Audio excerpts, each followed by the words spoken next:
Mussolini fazia sua pregação fanática.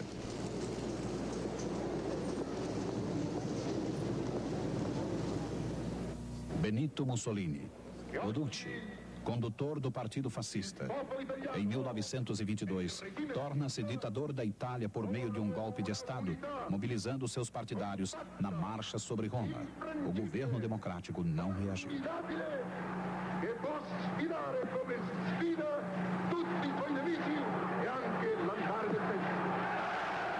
Numa Itália atrasada, Mussolini encena um gigantesco culto de otimismo em todo o país. A Itália figurava entre os vencedores da Primeira Guerra Mundial, de 1914 a 1918.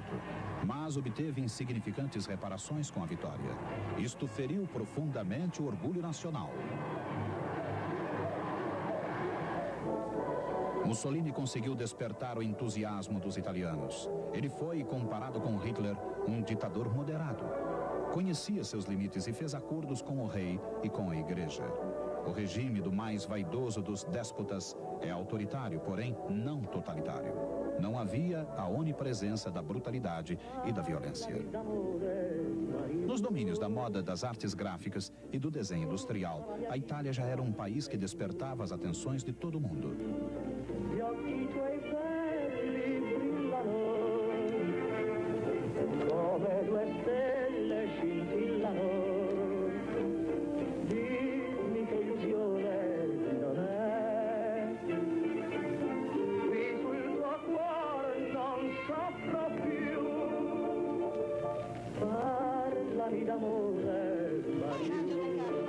O cotidiano na Itália não foi tão profundamente afetado pelo regime como na Alemanha. O grande espetáculo político, no fundo, não era mais que uma farsa. Mesmo assim, desde os primeiros anos de vida, as crianças usavam uniformes e eram educadas segundo os princípios do Estado fascista. Também aqui, se pretendia transformar as crianças numa nova espécie de cidadãos. Um casamento em massa. 2.600 casais de noivos recebem presentes e uma foto do Duce, com os votos de felicidade e de fertilidade. O Porto de Nápoles, desde 1900, todos os anos passavam por aqui 200 mil imigrantes rumo aos Estados Unidos. Mas a partir de 1920, os americanos proibiram a imigração de católicos. Assim, muitos italianos tiveram de buscar a sorte em outras partes do mundo, como na Líbia, colônia italiana no norte da África. No próprio país, procurava-se melhorar as condições de vida. Vilas populares são construídas a sudeste de Roma. Mussolini manda drenar o pântano de Pontino, obtendo terras para a produção de alimentos. O objetivo é tornar a Itália autossuficiente em termos de gêneros alimentícios. A colheita de grãos nas terras recém-recuperadas se transforma numa grande encenação fascista. Mussolini faz questão de aparecer junto ao povo. Os ideais fascistas eram vitalidade, atividade e juventude, muitas vezes chegando à beira do ridículo. Apesar de tudo, em muitas nações democráticas, Mussolini ganhava admiradores. O ditador italiano era um mestre da propaganda. A recém-construída Vila Popular de Litoria é usada como objeto de propaganda numa campanha contra a fome. Aqui, os agricultores mais eficientes são premiados com a escritura de propriedade da terra em que trabalham.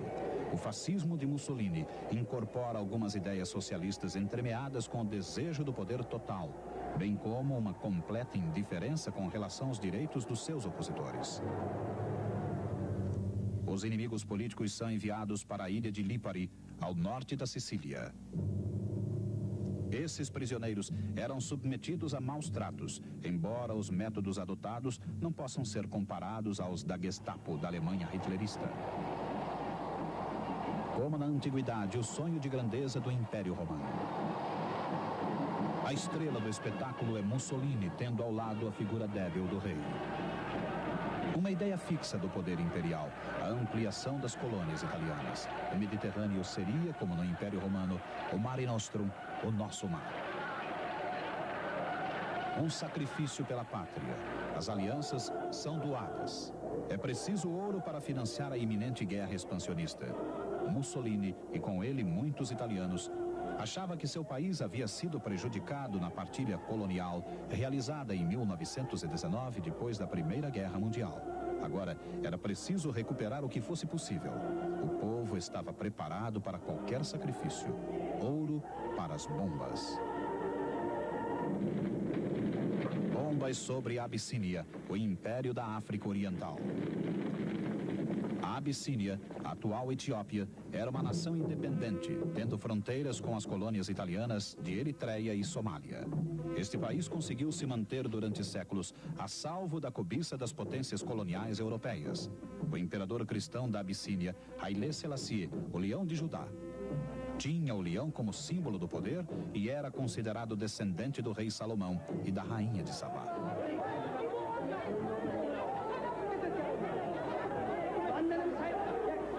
Os orgulhosos guerreiros juram fidelidade ao imperador face à ameaça italiana. Os mais velhos gritam: Majestade, nós estávamos aqui em 1896, no primeiro ataque dos italianos.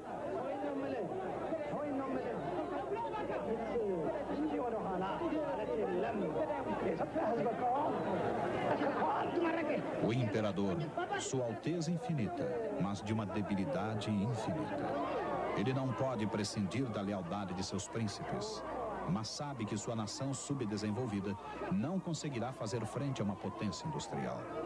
E é sobre essa multidão que, em 1935, Mussolini lança sua máquina de guerra.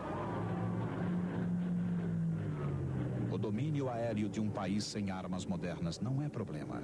O sonho italiano de formar um grande império vai sendo realizado. Situada entre a Eritreia, no Mar Vermelho, e a Somália, no Oceano Índico, a Etiópia está destinada a ser a capital da grande colônia da África Oriental. O imperador Haile Selassie pede a intervenção da Liga das Nações, mas a Inglaterra e a França defendem interesses egoístas. A França não quer atritos com a Itália fascista e a Inglaterra permanece indiferente. Assim, com toda a impunidade, Mussolini passa por cima do direito dos povos. A guerra química. Bombas de gás, como na Primeira Guerra Mundial. A Abissínia não tem qualquer chance no campo militar. A Liga das Nações não intervém. Os ditadores da Itália e da Alemanha se sentem encorajados. As democracias ocidentais demonstram fraqueza e covardia. A guerra acaba em 7 meses. A Itália venceu.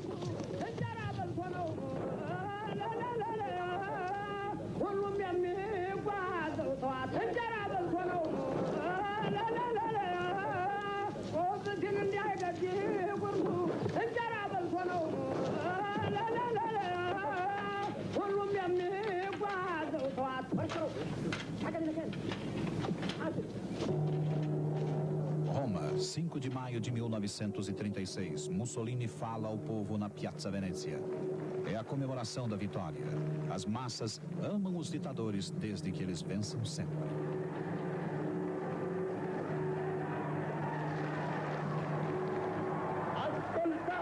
O Duce, na pose de vencedor, discursa. Ouçam, o Marechal Badoglio enviou-me um telegrama. Hoje, 5 de maio, às 16 horas, nossas tropas entraram em Addis Abeba. Alle ore 16, alla testa delle truppe vittoriose. Tudo indica que o futuro da Europa pertence aos ditadores que se impõem pela violência de seus métodos, modelando segundo interesses próprios a política internacional.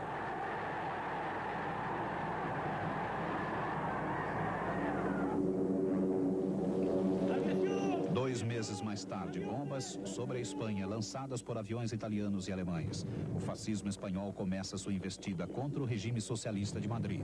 Guerra civil na Espanha. Por quê? Pequenas aldeias onde o tempo parece ter parado. São cenas filmadas em 1932, próximo à fronteira com Portugal. Aqui, a igreja ainda mantém firme o poder. A igreja comanda as escolas, assim como quase tudo no país. A miséria, legada de geração a geração. Nos poucos povoados onde existem, as escolas são pouco frequentadas. As crianças precisam começar muito cedo a trabalhar numa terra semiárida.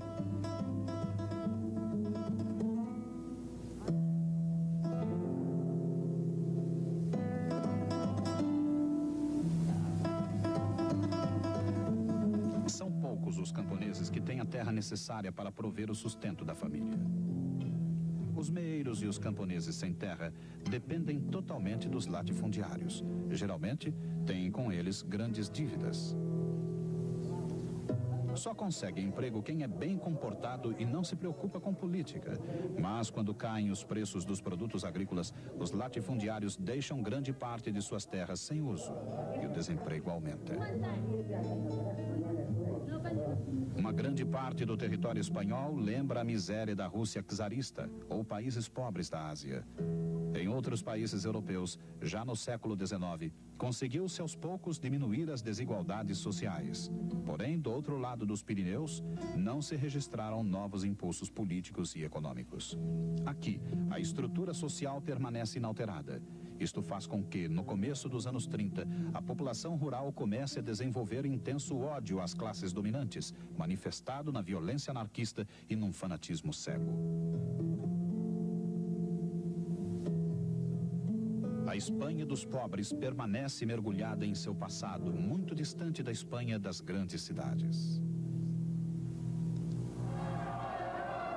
A elite madrilenha presta homenagem ao rei, o elegante Alfonso XIII, que mandava bloquear as ruas para experimentar seus carros esportivos. No entanto, em 1931, depois da vitória dos republicanos nas eleições, o rei vai para o exílio. Seu regime constitucional foi abalado pela depressão, que arrasou a economia espanhola. A 14 de abril de 1931, a Espanha se torna uma república. O rancor, por tanto tempo reprimido, levaria o povo a um banho de sangue, como muitos temiam. As mudanças políticas foram demasiado rápidas para as massas, que se mantiveram em paz, pelo menos por algum tempo. É preciso construir uma Espanha melhor. Jovens de esquerda e intelectuais liberais procuram levar a cultura ao povo com seus teatros de rua.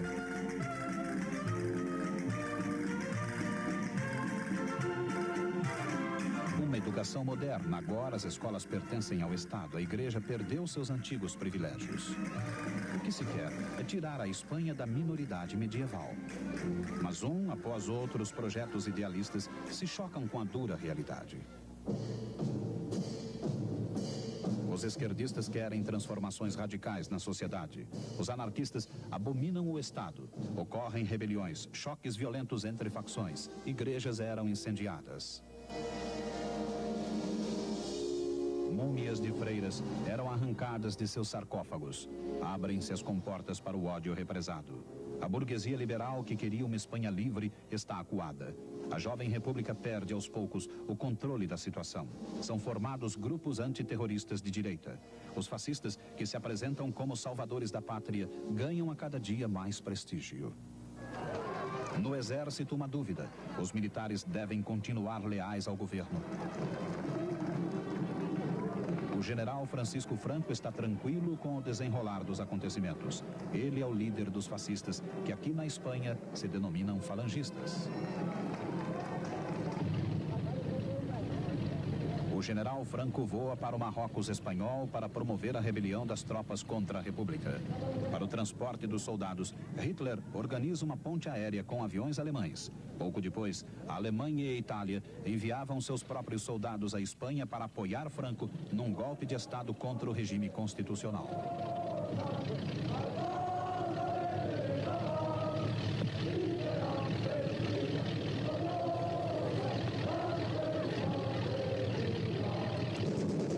Julho de 1936, guerra civil na Espanha. Ao lado dos golpistas estão os monarquistas, a Igreja Católica, grandes proprietários de terras e, sobretudo, os membros que fundaram em 1933 a Falange Fascista. Uma coisa os unia, a ameaça de uma revolução comunista.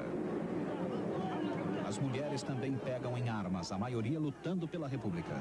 Estas moças pertencem a organizações socialistas e comunistas. A Espanha, um país em que um cidadão atacava outro, não importa quem fosse. O ódio provocou o terror e a barbárie, como a Europa jamais poderia imaginar. Sobre os campos de batalha, um lema: Viva la muerte!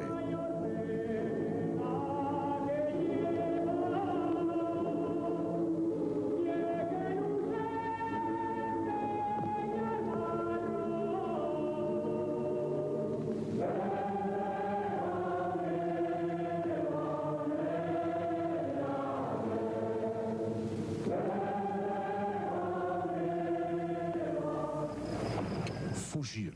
Mas para onde?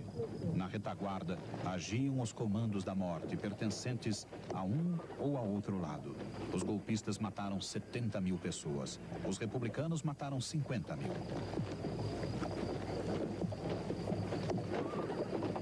A parte leste da Espanha, da fronteira francesa até as proximidades de Granada, estava em poder dos republicanos. Até a capital, Madrid, transformou-se durante a Guerra Civil num campo de batalha. Barricadas nos subúrbios. O exército rebelde do general Franco prossegue na tentativa de invadir a cidade. O cotidiano nos tempos de guerra. É difícil a vida na cidade sitiada.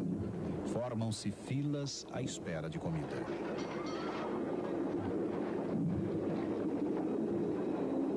Mas quando nos aproximamos do centro, vão desaparecendo os sinais da guerra. A vida passa como nos tempos de paz. O governo constitucional é fraco. Não consegue organizar os diversos grupos que lutam a seu favor. Socialistas, comunistas e anarquistas. Todos conduzem a própria luta em nome da República.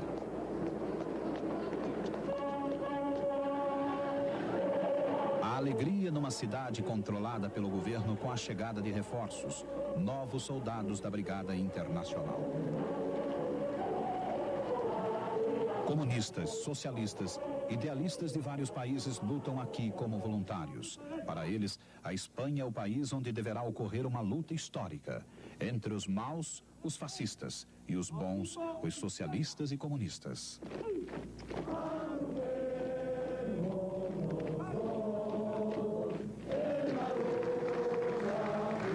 Os comunistas apoiados por Moscou constituem o grupo mais unido ideologicamente. Esta Assembleia Comunista foi registrada no filme Terra Espanhola, rodado por Joris Ivens e Ernest Hemingway, que, como outros intelectuais de esquerda, se engajaram na Guerra Civil Espanhola. Os grupos que não seguiam religiosamente as determinações de Moscou eram liquidados por comandos stalinistas. Muitos que viam no comunismo uma esperança para o futuro começavam a se desiludir. Os republicanos ainda estavam bastante fortes em todas as frentes. No entanto, começava sua derrota, causada pela rivalidade caótica entre os diversos grupos de esquerda. Ocupação de fábricas e de terras pela violência, manifestações de ódio, proclamação de sovietes autônomos, milícias que atravessavam o país como exércitos independentes. Tudo isso numa república que lutava pela sobrevivência. Os inimigos fascistas tinham aliados poderosos.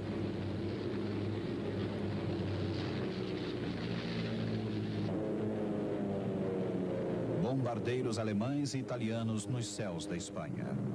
As nações democráticas não interferem. Para elas, o importante é manter a paz na Europa a qualquer preço.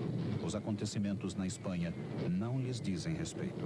De outro lado, a França estava às voltas com tentativas dos socialistas de chegar ao poder. E Stalin ainda não se sentia suficientemente forte para intervir na guerra, como a Alemanha e a Itália. E assim, a República estava condenada à morte. As maiores cidades, Madrid e Barcelona, após 2 anos de guerra civil, ainda permanecem nas mãos dos republicanos. O general Franco deixa que seus aliados fascistas intensifiquem os bombardeios.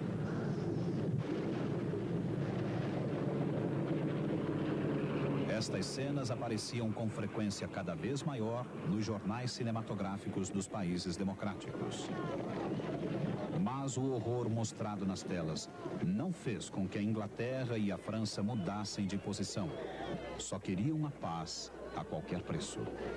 Esta atitude fez com que os ditadores Hitler e Mussolini se sentissem incentivados nos seus projetos de ampliação do poder.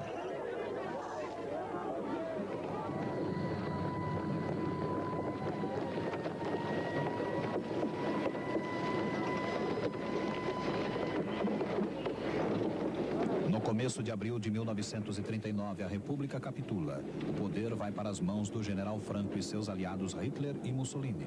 Mas a República caiu também pelos erros dos seus dirigentes. Uma esquadrilha de aviões de guerra sobre Madrid. A vitória sobre a República. Vitória do general Franco, do Estado falangista. A Espanha retorna do caótico engatinhar da liberdade às velhas estruturas de poder. A igreja e a elite são de novo donos do país. A alegria das homenagens ao novo ditador, mas para grande parte do povo este não é um dia de festa. O terror e a miséria de 3 anos de guerra civil não foram esquecidos. As esperanças de uma Espanha melhor ficaram para trás e parte da culpa coube aos republicanos. Primeiros meses de 1939, fugindo da vingança dos vencedores através dos Pirineus cobertos de neve até a França. Para trás ficam montes de cadáveres na terra arrasada. Para os operários e camponeses que lutaram por um sonho, só resta o amargo destino do exílio.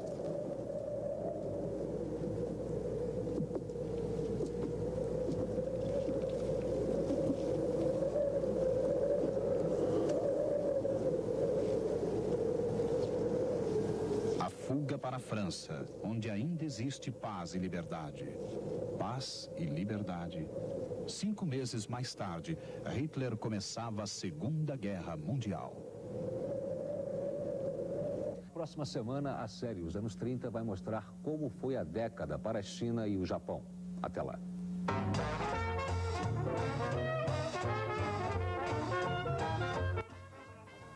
ZYA 299, TVE, Canal 2, uma emissora do IRDEB.